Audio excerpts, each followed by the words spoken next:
ఢిల్లీ జంతర్ మంతర్ దగ్గర neat paper leak అంశం మీద జంజీ యూత్ చేసిన పోరాటం ఎందుకు సక్సెస్ అయింది? అలాగే జార్ఖండ్ పబ్లిక్ సర్వీస్ కమిషన్ పేపర్ల లీకేజీ మీద అక్కడ విద్యార్థులు చేసిన పోరాటం ఎందుకు సక్సెస్ అయింది? కానీ ఆంధ్రప్రదేశ్లో మాత్రం మెగా డిఎస్సి మీద వైఎస్ఆర్ కాంగ్రెస్ పార్టీ చేసిన పోరాటం ఎందుకు ఫెయిల్ అయింది? ఇప్పుడు వైసీపీ తెలుసుకోవాలి, నేర్చుకోవాలి.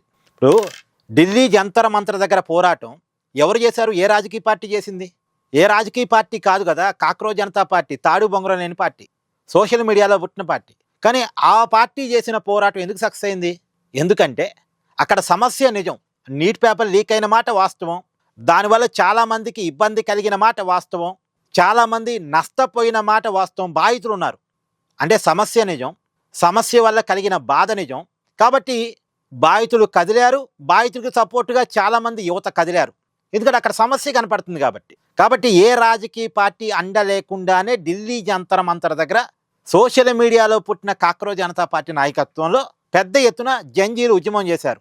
ప్రభుత్వం కదలాల్సి వచ్చింది. ఎందుకంటే సమస్య ఉంది కాబట్టి ప్రభుత్వాన్ని కదిలించగలిగారు వాళ్ళు. అలాగే జార్ఖండ్లో కూడా, నిజానికి జార్ఖండ్లో జరిగిన ఉద్యమానికి అయితే మొదట్లో కాక్రోజ్ జనతా పార్టీ కూడా సపోర్ట్ చేయలే. యువత వాళ్ళంతటా వాళ్ళే కదిలారు, వాళ్ళంతటా వాళ్ళే ఉద్యమం చేశారు.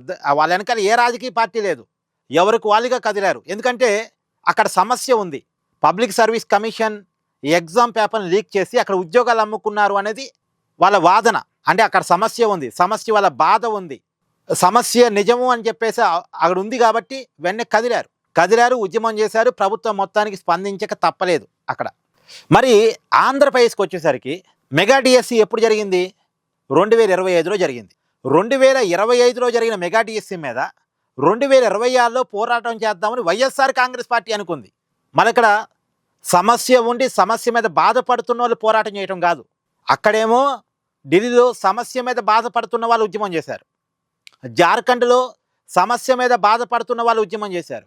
కానీ ఆంధ్రప్రదేశ్లో ఇక్కడ సమస్య లేదు, సమస్య మీద బాధపడుతున్న వాళ్ళు లేరు. నిజానికి సమస్య ఉండి సమస్య వల్ల బాధపడ్డ వాళ్ళు ఉంటే 2025లోనే పోరాటం పుట్టేది. వైసీపీతో సంబంధం లేకుండానే పోరాటం పుట్టేది. పోరాటం లేదు, సమస్య లేదు కాబట్టి పోరాటం లేదు. కానీ లోకేష్ మీద కోపంతో ఒక కృత్రిమ ఉద్యమాన్ని తయారు చేద్దామని వైఎస్ఆర్ కాంగ్రెస్ పార్టీ ప్లాన్ చేసుకుంది. వాళ్ళు అనుకున్నది ఏంటంటే ఉద్యోగాలు 16,000 మందికి వచ్చాయి, ఉద్యోగాలు రాని వాళ్ళు 3 లక్షల మంది పైగా ఉన్నారు. ఎందుకంటే 3.5 లక్షల మంది అప్లై చేసుకున్నారు. వాళ్ళలో 16,000 మందికి ఉద్యోగాలు వచ్చాయి, 3 లక్షల మందికి ఉద్యోగాలు రాలే. మరి అప్లై చేసుకున్న వాళ్ళందరికీ ఉద్యోగాలు రావుగా. సో ఈ ఉద్యోగం రాని వాళ్ళలో ఏదో ఒక బాధ ఉంటుంది, ఏదో ఒక ఆవేదన ఉంటుంది. కాబట్టి వాళ్ళకి ఏదో అనుమానాలు లేవనెత్తే వాళ్ళు మనతో కనెక్ట్ అయిపోతారు, వాళ్ళ ద్వారా ఒక ఉద్యమాన్ని క్రియేట్ చేద్దాం అని వైసీపీ అనుకుంది. లోకేష్ మీద కోపంతో లోకేష్ చేత రాజీనామా చేపిద్దాం, లోకేష్ మీద బురద జల్లుదాం, మన ఉద్యమానికి ఎంతో కొంతమంది ఖచ్చితంగా కనెక్ట్ అవుతారు అనుకుంది వైసీపీ. కానీ రియాలిటీలో ఏమైంది? వైసీపీ కార్యకర్తలతో ఆందోళన చేయడం తప్ప మెగా డిఎస్సి రాసిన అభ్యర్థులు ఎవరు కనెక్ట్ కాలేదుగా వైసీపీకి. పైగా ఇప్పుడు ఆంధ్రప్రదేశ్లో ఒక్క వైసీపీ ఒకటే ఎందుకు ఉద్యమం చేసింది? కమ్యూనిస్ట్ పార్టీలు ఎందుకు ఉద్యమం చేయలే? కాంగ్రెస్ పార్టీ ఎందుకు ఉద్యమం చేయలే? సమస్య అంటే ఉంటే అందరూ ఉద్యమంలో పాల్గొంటారు కదా. అసలు నిజానికి వైసీపీ కాదు ఆందోళన చేయాల్సింది ఎవరు? సమస్య మీద బాధపడుతున్న వాళ్ళు.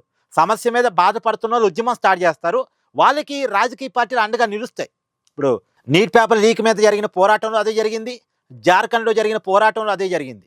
విద్యార్థులు పోరాటం చేశారు, రాజకీయ పార్టీలు వాళ్ళకి అండగా నిలబడ్డాయి. ఇక్కడ కూడా మెగా డిఎస్సి అభ్యర్థులు పోరాటం చేసి వైసీపీ వాళ్ళకి అండగా నిలబడితే అది వేరే ఉండేది. కానీ అది ఇక్కడ లేదు. అసలు మెగా డిఎస్సి అభ్యర్థులు ఎవరు రోడ్డు మీదకి వచ్చి పోరాటం చేయాలి, వాళ్ళకి ఏం అనుమానాలు లేవు.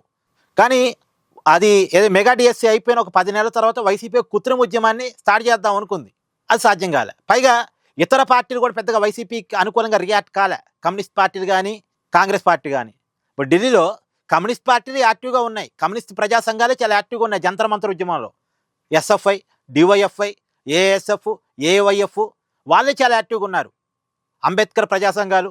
మరి ఇక్కడ వాళ్ళంతా ఎందుకు కామయ్యారు? ఇక్కడ సమస్య లేదు కాబట్టి వైసీపీ రాజకీయంగా చేస్తున్న పోరాటం తప్ప సమస్యలో నిజం లేదు కాబట్టి మిగతా వాళ్ళు ఎవరు మద్దతు ఇవ్వలే, మిగతా వాళ్ళు ఎవరు ఓన్ చేసుకోలే. దానివల్ల వైసీపీ చేసిన పోరాటం ఫెయిల్ అయింది. అంటే మిగతా రాజకీయ పార్టీ నుంచి మద్దతు లేకపోవటం, మెగా డిఎస్సి అభ్యర్థుల నుంచి మద్దతు రాకపోవటం, జంజీ ఎవరు కదలకపోవటం, అసలు సమస్య లేకపోవటం వల్ల ఉద్యమం ఫెయిల్ అయింది. అంటే ఎప్పుడైనా ఉద్యమం చేసినప్పుడు సమస్య నిజమై ఉండాలి, సమస్యలో బాధితులు ఉండాలి కళ్ళ ముందు. అది బాధితులు కదలాలి, పార్టీ కదలటం కాదు. ఇప్పుడు ఏమైంది చూడండి, వైసీపీకి రావాల్సినటువంటి లాభం రాకపోగా ఇప్పుడు ఈ ఉద్యోగాలు వచ్చిన 16,000 మంది రివర్స్ అయ్యారు. వైసీపీ అనుకోలే, వీళ్ళు ఉద్యోగాలు వచ్చాయి కదా, వీళ్ళు సేఫ్ జోన్లో ఉంటారు, వీళ్ళు కామ్గానే ఉంటారు, వీళ్ళు బయటికి రారు అనుకున్నారు వైసీపీ వాళ్ళు. కానీ వీళ్ళు బయటకు వచ్చారు. మరి ఎన్నాళ్ళు అవమానాలు భరిస్తారు చెప్పండి. వీళ్ళు బయటకు వచ్చారు, వైసీపీకి వ్యతిరేకంగా ఆందోళన చేయడం స్టార్ట్ చేశారు. ఇది అనుకోని పరిణామం. అనుకున్న లాభం జరగకపోగా అనుకోని నష్టం వైసీపీకి తగిలింది. కారణం ఏంటంటే సమస్య లేకుండా ఒక కృత్రిమ ఉద్యమాన్ని నిర్మిద్దాం అనుకోవటం వల్ల జరిగిన పరిణామం ఇదంతా కూడా. ఏమంటారు? కామెంట్ చేయండి.